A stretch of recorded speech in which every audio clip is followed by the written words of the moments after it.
Most of you may know me as an artist, as an entertainer, and that's indeed my calling and what I've been doing since I was 13 years old.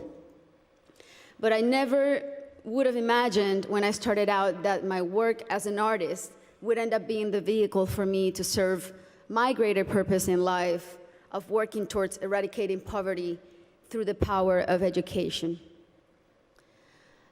As a Colombian citizen, inequality is a concept that sadly one becomes very familiar with at a very young age. It's a country like many others in Latin America where a few have a lot have almost nothing, and where if you're born poor, you will almost certainly die poor, and where people don't access equal opportunities.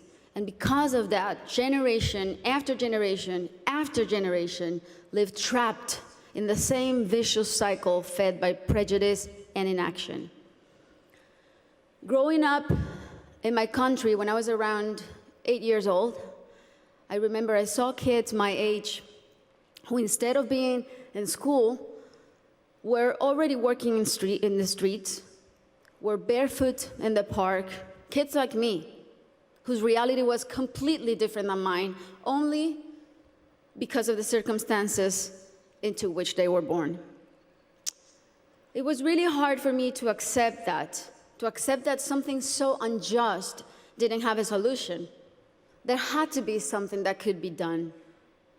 So I often asked myself why the adults around me were so resigned to the fact that these kids, who were just like me, or even their own children, were living in a parallel reality so different and so cruel.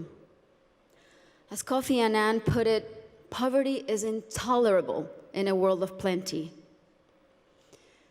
So as soon as I had some success, the first thing I wanted to do was to invest as many resources as I could into what later would become the most meaningful project of my life, working for children.